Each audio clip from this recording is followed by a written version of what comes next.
You ever been to one of those wine tastings where everything looks a little too perfect? Where the napkins are folded like swans, the cheese has its own miniature name tags, and everyone swirls their glasses like they actually know what they're doing. Yeah, that kind of night. I didn't even want to go. My wife, Elena, insisted. Said it'd be good for us. A little culture, a little Merlot, a little bonding. And I, ever the optimist, or maybe just a man hanging on by my fingernails, agreed. Thought maybe this was her olive branch. A reset button. A sip and smile kind of evening. We arrived just as the host popped open a bottle of something French and unpronounceable. The garden venue looked like a Pinterest board threw up all over a Tuscan villa, candles and lanterns, vines wrapped around railings, fairy lights like stars that got stuck in the branches. It was beautiful. I'll give her that. But then came the first sign. Elena didn't sit next to me. She floated ahead like a butterfly dipped in perfume and secrets, flitting straight to a group already gathered at one of the larger tables. She didn't save me a seat. Didn't even glance back.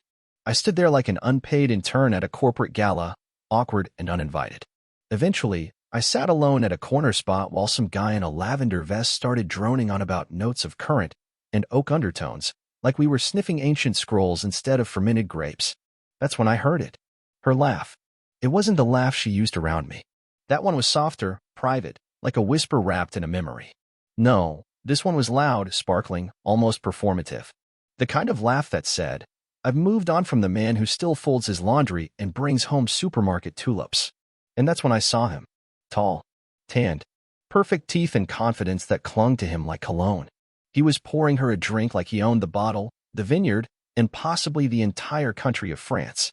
I leaned forward, trying not to look like I was watching, but failing spectacularly. She touched his arm. Lightly. Deliberately. Then she laughed again. That laugh. It didn't punch me in the gut. It didn't even stab me in the chest. No, it slid in behind my ribs, quiet and surgical. The kind of pain that doesn't bleed. Just hums. The host walked by and said, Enjoying the tasting, sir? I swirled my wine, stared into the red abyss, and muttered, Absolutely. But the truth? I was already tasting betrayal. You ever see someone pour a glass of wine and make it look like foreplay? That's what he was doing.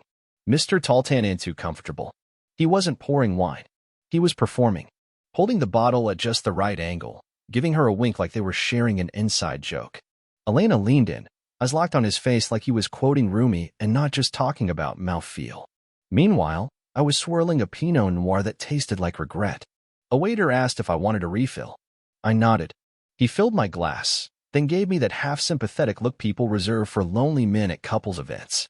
I wanted to say, Oh, don't worry, my wife's here too, she's just emotionally on another planet. Instead, I just smiled and nodded. Classic me. Diplomatic. Stoic. Stupid. The worst part? I started remembering things. Not the bad ones, no. The good ones. The early years. Sunday mornings tangled in sunlight. The way she used to draw smiley faces on my coffee mug. The night we danced in our kitchen to some old Springsteen song, barefoot, tipsy, stupid in love. But memories have terrible timing. They like to show up right when you need to forget. Back at her table, Elena touched his shoulder again. This time, you didn't even flinch. Like it was routine. Familiar. And here's the thing, Elena wasn't a touchy person. Never had been. Not in public, at least. But with him? Her hand lingered like she had the deed to that arm. I looked away, then back. My eyes couldn't help it. Like staring at a car crash you're not technically involved in, but your vehicle's the one being towed. The host rang a little bell and announced the next wine. Everyone clapped politely. I didn't. Because while they were raising their glasses, I was starting to lower mine, right into a memory I didn't want and a suspicion I couldn't shake. They say your gut knows before your brain does. I used to think that was just something people said to sound wise after the fact. But that night, sitting alone while Elena sipped Pinot Gris with someone who looked like he did push-ups between courses, I felt it, deep and unmistakable. My gut had gone stone cold. And then the cork popped. Not the wine. No, the illusion. It started subtle. Elena excused herself from her table, glided past me without a glance, and disappeared toward the restroom. Or so I thought. A few minutes later, he followed. No big deal, right? Maybe they were on the same hydration cycle. Maybe fate has a sense of humor and wanted them to bump into each other by the bathroom mirror. Or maybe fate was just finally done lying to me. So I waited. 5 minutes. 10. No return. I stood up. calmly. Not because I was calm, but because I'd spent the last 6 years being the composed one. The fixer. The adult in the room. If I was going to implode, I'd do it without noise. I walked the hallway toward the restrooms. Took a detour at the end. There was a little garden patio beyond the corridor, mostly used for photo ops and the kind of whispered confessions wine encourages. And there they were. Not kissing, not groping, but talking. Intimately. Her body turned fully toward his, like a sunflower chasing the sun. His hand on her waist, possessive. Familiar. And she wasn't pushing it away. She was smiling. That same laugh. The one that used to belong to me.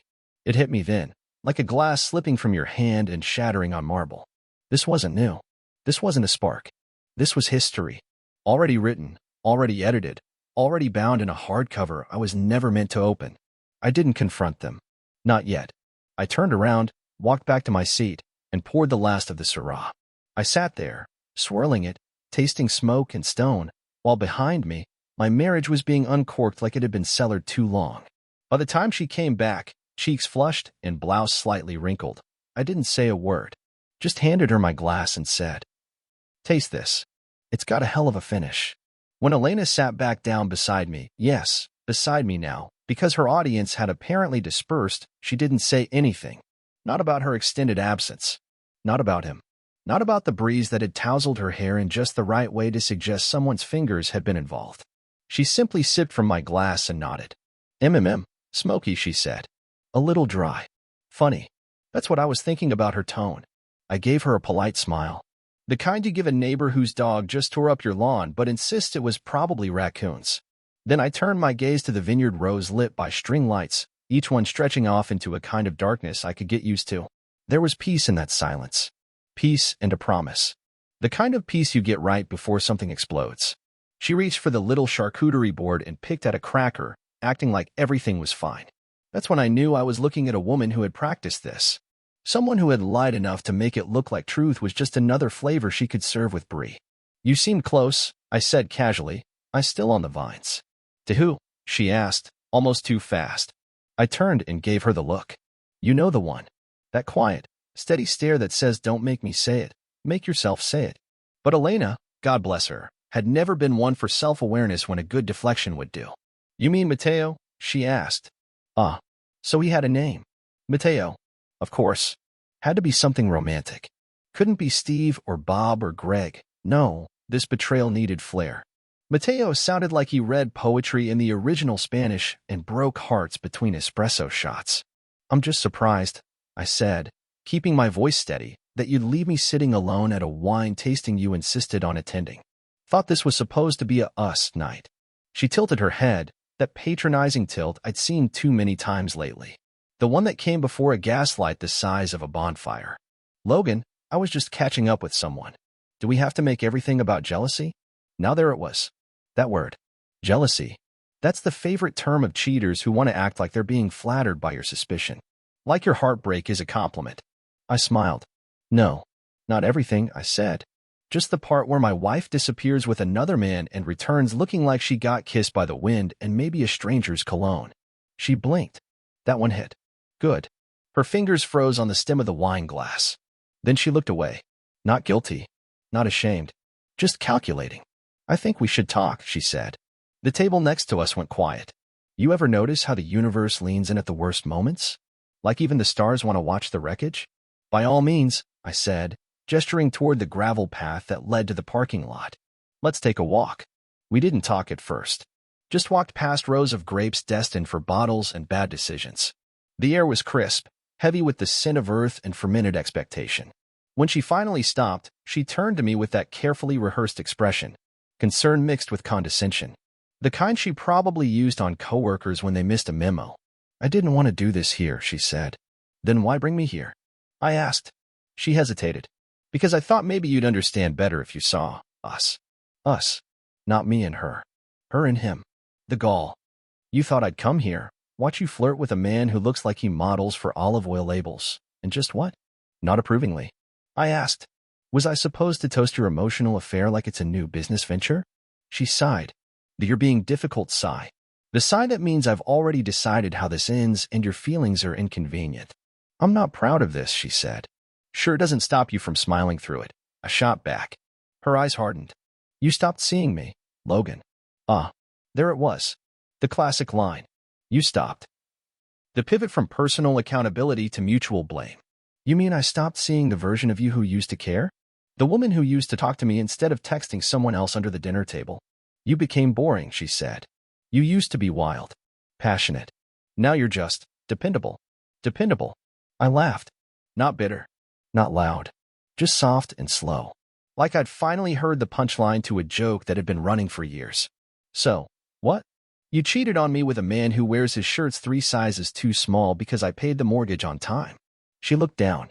Her silence said more than her words ever could. That was it. That was the moment something inside me stopped cracking and just collapsed. Not like a break. Like a burial. I wasn't angry. Not yet. I was just done. You've been seeing him for a while, I said. It wasn't a question. She didn't deny it.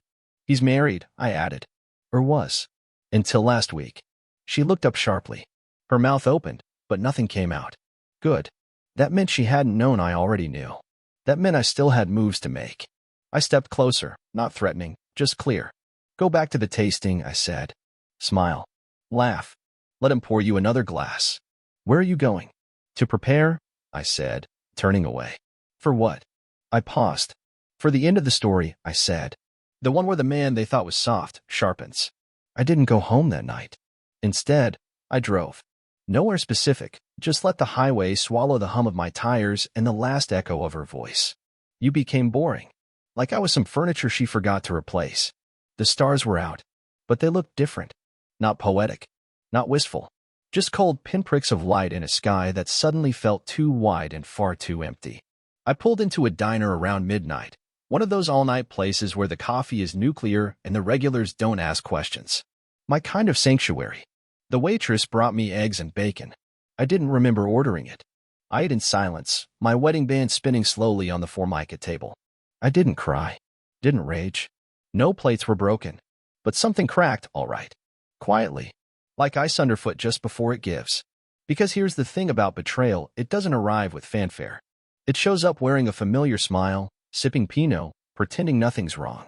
And when it finally reveals itself, you realize you weren't just betrayed. You were chosen to be betrayed. And that changes a man. By morning, I had a plan. Not the petty kind, no yelling in lobbies or setting his car on fire. No, this would be patient. Precise. Aged like revenge in oak barrels. First stop, a locksmith. I had the house locks changed before lunch. I texted Elena a simple message. You can get your things on Saturday. Bring boxes, not Mateo. She didn't reply. Not immediately. Around 3, she sent back. You're being dramatic. I didn't answer. Dramatic would have been chasing Mateo around the vineyard with a broken bottle of Riesling. This was clarity. Step 2, finances. I'd handled our bills for years, me, the dependable one. You know, the boring guy with his name on everything. I logged into every account. Mortgage, utilities, joint savings. Passwords were updated. My direct deposit? Rerouted. Elena had access to nothing now but her wine rack and bad decisions. By sunset, I called a lawyer. Not for divorce yet. Just for information. The kind of conversation that feels more like arming yourself than talking. As she moved out, the lawyer asked. She will, I said. And you're not interested in reconciliation? No, I said, without flinching. I'm interested in documentation. We went over the basics. Infidelity, shared assets, her lack of employment. The kind of details that, on paper, looked like a chessboard where she'd already lost half her pieces. After the call, I sat on the back porch of my own house. My house. Sipped bourbon. No ice. Just burn. I watched the sky bleed orange as the sun dropped behind the trees. She wasn't home. I assumed she was with him. Maybe they were laughing over tapas. Maybe he was telling her how brave she was for finally choosing happiness. Maybe she believed it. Good. Let her. I wanted her comfortable. Secure. Unaware.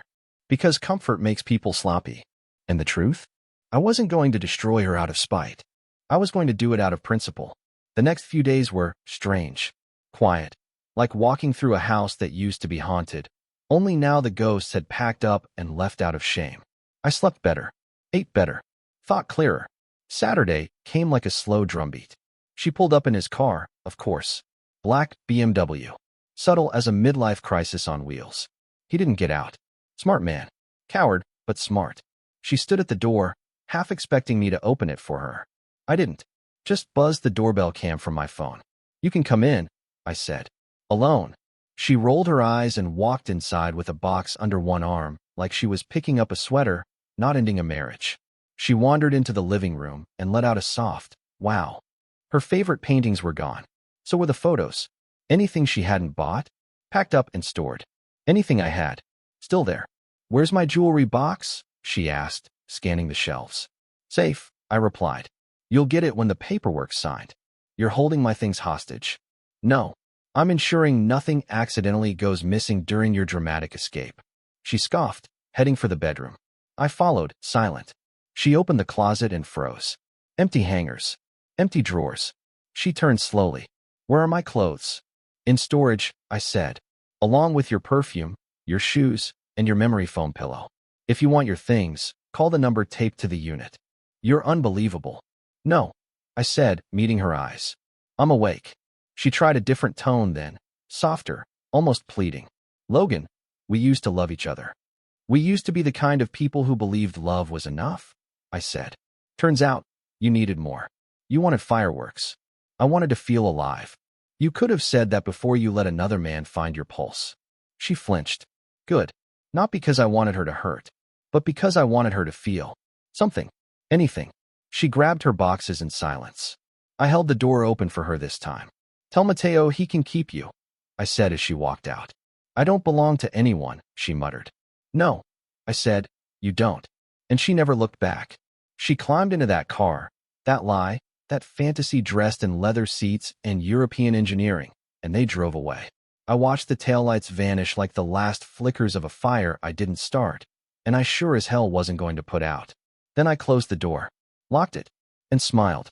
Because now, finally, I had the house to myself. And the revenge? That was just beginning to age. The day after she left, the house didn't feel empty. It felt clean, cleared out. As if the lies she left behind were furniture I finally got around to throwing out. I could hear the echo of my own footsteps in the hallway, and for once, they didn't sound like I was following anyone. I started my morning the way every good man does after his wife leaves him for someone who moisturizes twice a day and probably has a name tattooed in Sanskrit on his ribcage.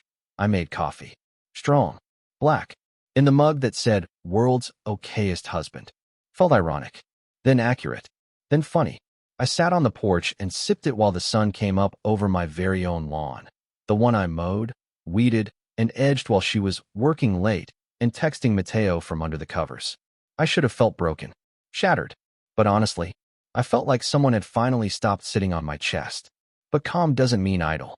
The truth is, while she was out finding herself in another man's arms, I was finding the strength to become someone she didn't see coming. I started with Mateo. Now, let's be clear. I didn't key his car or follow him around with a camera. I didn't confront him at his job or leave angry voicemails. That's not my style. What I did do was get curious. First, I found his name, Mateo Duran, and matched it with a LinkedIn profile Elena probably helped him build while she was pretending to rebrand our marriage. He was a regional sales director for a mid-level tech firm. One of those vague roles where everyone wears button-downs, says things like circle back, and nobody really knows what they do. But then I found something interesting. Mateo was married. Or at least, he had been. There were photos on his Facebook. Locked down now, sure, but not before I took a good long look. A woman named Lucia. 2 daughters. Smiles that looked too tight for comfort. Divorced last year, judging by the lack of her presence post-June and a conveniently updated relationship status. Still, I kept digging. I'm good at patterns. I used to manage supply chains. My brain thinks in cause and effect, and this man? He was a walking catalyst. The next phase of my plan wasn't about revenge. It was about exposure. It started with a package. I mailed a slim brown envelope to Mateo's corporate office. No return address. Inside, screenshots, timestamped texts. A few blurry, but damning photos of him and Elena outside the wine-tasting venue. Her hand on his chest. His fingers on her waist. Candid. Intimate. Undeniable. Tucked inside was a simple note. Thought your HR team should know what client dinner looks like. I don't know if Mateo lost his job. I don't care. But I like to think his next meeting had a little less swagger. Elena didn't find out what I did. Not yet. She was too busy playing house in her new apartment, which, surprise, she couldn't afford without me. I know this because I stopped paying for everything the minute she walked out. Her car lease? Cancelled. Gym membership? Gone. Joint card? Frozen like her conscience. She tried to Venmo me a reminder with a thumbs-up emoji. I didn't respond. Just blocked her. The next move was poetic. Remember that vineyard? The one where I discovered the worst night of my life tasted like Sauvignon Blanc? Well, I booked it. Full rental. The patio, the wine room, everything. Why? For my 36th birthday. It was a petty choice. A little extravagant. But necessary. I invited old friends. Coworkers. People who distanced themselves when things got tense because nobody likes being caught between a crumbling couple. But now? They came. Curious. Hesitant. Wondering if I'd show up bitter and ranting. Instead, they found me in a navy button-up, clean-shaven, glass in hand, smiling like someone who'd just been released from solitary confinement. I laughed. I joked. I gave a toast. To endings, I said, raising my glass. Because nothing makes you appreciate silence like the sound of someone walking out and slamming the door behind them. People laughed. A few shifted awkwardly. I didn't care. Because I wasn't performing. I wasn't faking it. I was finally me again. Halfway through the night, I saw her. Elena. On the edge of the property, standing just outside the light. She must have heard about the party. Must have recognized the cars. Or maybe, just maybe, she couldn't help herself. Curious. Nostalgic. Regretful? She didn't come closer. But we locked eyes. For a moment, I just stared. Then I raised my glass to her. Silently. Calmly. And turned my back. That night, I didn't go home alone. But that's not the part that matters. What mattered was that I slept. Really slept. Not because I'd won. But because I finally stopped playing a game I never agreed to. And if Mateo thought the vineyard was where it all started, he hasn't read the last chapter. Word gets around. Even when you don't speak it. Especially when you don't. A week after the vineyard party, I got a call from someone named Lucia, Mateo's ex-wife. Her voice was steady, tired. Not angry. Not shocked. Just resolved. Like a woman who'd seen the end of a rope and realized it wasn't worth tying. I heard what you did, she said. I assume you're calling to yell? No. To thank you. That stunned me more than any accusation could have. We talked for 10 minutes. Shared stories, timelines, puzzle pieces that now locked together in a way that made too much sense. Turns out, Mateo had always been that guy. Smooth. Slippery. Practiced. But what he hadn't planned for was me. Because the thing about dependable men? We keep receipts. Lucia and I agreed on one thing. They deserved each other. Let them build a house out of lies. Hope it rains. But I wasn't finished yet.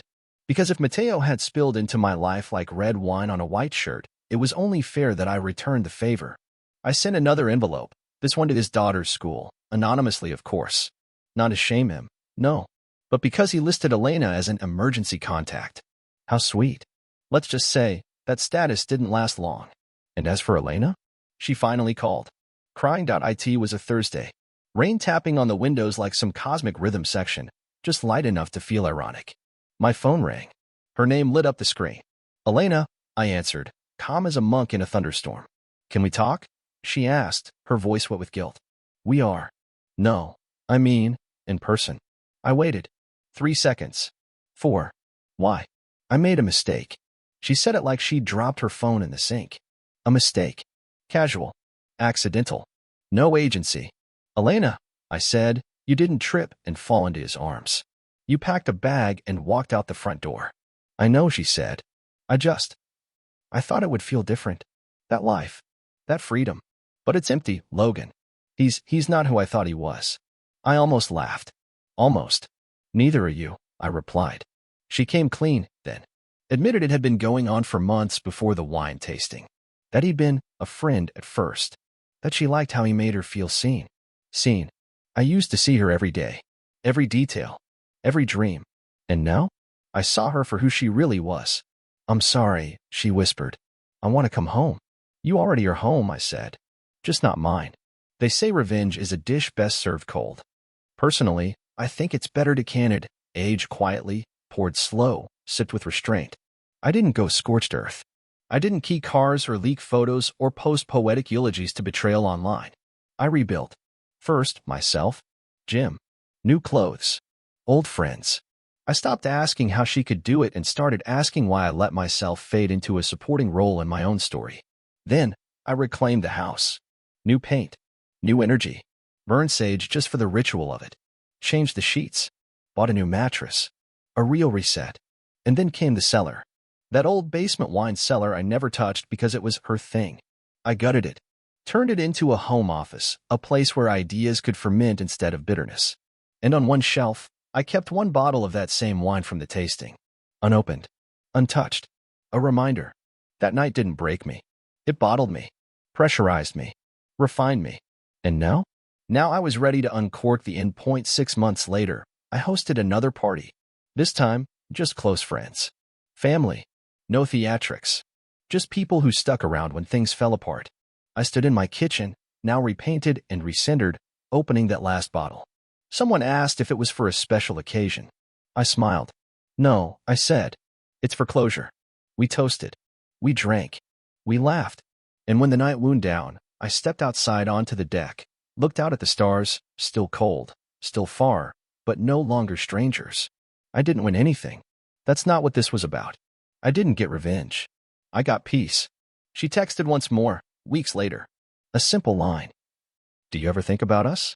I read it. Then I poured the last glass of that wine, set it down on the table, and walked away. Because the truth is, I don't think about her anymore. But I think about me all the time now. And that, my friend, is the best revenge of all.